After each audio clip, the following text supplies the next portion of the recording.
Hello everyone, welcome to my another blog video. আজকে আমি চলে এসেছি আলিপুর চিড়িয়াখানাতে। শীতটা চলে গেছে, গরমের ভাব অনেকটাই পড়ে গেছে। শীতকাল থেকেই ভাবছিলাম আসবো আসবো করে, ঠিক সময় হয়ে উঠছিল না। প্রথমে এসে টিকিট কেটে নিলাম, আমরা অনলাইনে টিকিট কাটলাম।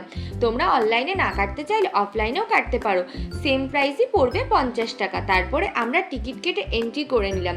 এন্ট্রি করে ফার্স্টেই বললো পাখি ঘর, কিন্তু এখানে তো কোনো পাখিই নেই। তাই নিরাশ হয়ে চলে গেলাম সামনের দিকে হেঁটে হেঁটে দেখতে যে কি আছে। একটু সামান্য গরম পড়েছে ঠিকই, কিন্তু এখনো কিন্তু পশু পাখি সমস্ত কিছুই ঠিকঠাকভাবে আছে। তারপরে আমরা চলে আসলাম বাঘ ঘরের দিকে, বাঘ দেখতে। প্রথমে তো এসে বাঘের দেখা পেলামই না, তারপরে দেখলাম বাঘ তো এখানে মর্নিং ওয়াক করছে। আর আমাদের পৌঁছাতে পৌঁছাতে প্রায় 11টা বেজে গেছিল। দুপুরের টাইম যেহেতু হয়ে আসছিল, বেশিরভাগ জীবজন্তুরা আস্তে আস্তে দেখছিলাম ঘুমিয়ে পড়ছে খাঁচার মধ্যে। তারপরে আরেকটা পাখি ঘর পড়লো, সেখানে গিয়ে আমরা বিভিন্ন রকমের পাখিগুলোকে দেখে নিলাম। আজকে ওয়েদারটা মোটামুটি গরম ছিল, লোকজনের ভিড়টা একটু কম ছিল। সানডেতে বিশেষ করে বেশি ভিড় হয়, কিন্তু আজকে যেহেতু সানডে না, তাই ভিড়টা একটু কম ছিল। একটু ফাঁকা ফাঁকাতে ভালোভাবেই ঘুরতে পারলাম আর কি। আর এখন তো আলিপুর চিড়িয়াখানার বিশেষ আকর্ষণ হলো এটা, যে নিজেদেরকে মনে হবে খাঁচার মধ্যে, আর পশু পাখিকে মনে হবে খাঁচার বাইরে রয়েছে। এটা বিশেষত এবছরে 150 বছর পূর্ণ উপলক্ষেই কিন্তু এটা বানানো হয়েছে। তারপরে আমরা ময়ূর, গিরগিটি এগুলো সমস্ত কিছু দেখে নিলাম। আর এই যে এটার কথাই বলছিলাম, 150 বছর পূর্ণ উপলক্ষে এটা বানানো হয়েছে, কিন্তু এটা দেখলাম সেইভাবে যত্নই করা হয় না, প্রচণ্ড অপরিষ্কার হয়েছিল কিন্তু এগুলো। যাই হোক, কি করা যাবে বলো। তারপরে আমরা পাখিগুলো দেখে চলে আসলাম এখানে। এখানে বিভিন্ন প্রজাতির বক পাখি ছিল, হাঁস ছিল বিভিন্ন রকমের। আর তারপরে গরমে কষ্ট হয়ে গেছিলো, আমি একটু আইসক্রিম খেয়ে নিলাম। তারপরে চলে আসলাম হাতি দেখতে। আর এই দেখো, হাতিগুলোর গায়েও এত নোংরা ছিল, জানি না কবে ওদের লাস্ট স্নান করানো হয়েছে। এবার চিড়িয়াখানায় এসে দেখছি পশু পাখিগুলো ঠিক করে কিন্তু কোনো যত্নই নেওয়া হয়নি।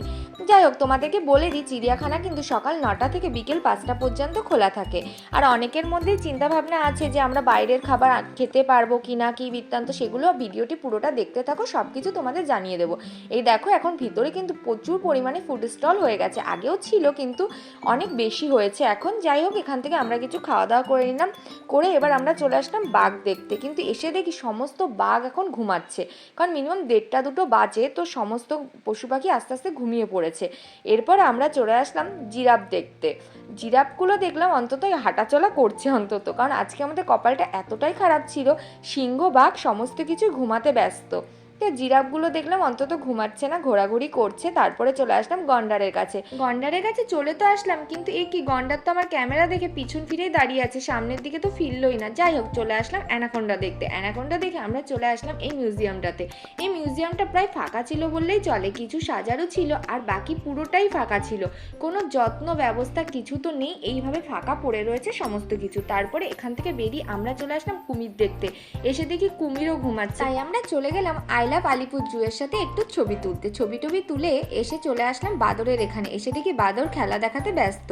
আর এই দেখো, এখানে রয়েছে বিভিন্ন রকম রেস্টুরেন্ট, তোমরা চাইলে এখানেও খেতে পারো, আর না হলে মাঠে বসে তোমরা তোমাদের বাড়ি থেকে নিয়ে আসা খাবার দাবারও কিন্তু খেতে পারো। আমরা যেমন বাড়ি থেকে খাবার দাবার নিয়ে এসেছিলাম, তাই মাঠে বসে খাওয়া দাওয়া করে নিলাম। খাওয়া দাওয়া করে একটু রেস্ট নিয়ে চলে আসলাম জেব্রার কাছে। এসে দেখি ও মা, এ কি, দুটো জেব্রার মাঝখানে কেউ একটা গেট দিয়ে দিয়েছে, আর দুজন কিভাবে গেটের এপাশ থেকে ওপাশে কথা বলছে। সেটা দেখে আমরা চলে আসলাম হরিণের কাছে। হরিণ দেখলাম প্রচুর পরিমাণে আছে, কিন্তু হরিণগুলো ঠিক করে যত্নই হয় না। তারপরে চলে আসলাম ভাল্লুক দেখতে। ভাল্লুক টাল্লুক দেখে আমাদের চিড়িয়াখানা কিন্তু মোটামুটি ঘোরা কমপ্লিট হয়ে গেছে, ভালোভাবে ঘুরতে পেরেছি, কোনো অসুবিধা হয়নি। গরমের জন্য একটু হালকা কষ্ট হয়েছে। তোমাদের যদি আমার ভিডিওটি ভালো লাগে, লাইক করে দিয়ে চ্যানেলটিকে সাবস্ক্রাইব করে দিয়ে পাশে থেকো। থ্যাংক ইউ, দেখা হচ্ছে অন্য কোনো ভিডিওতে।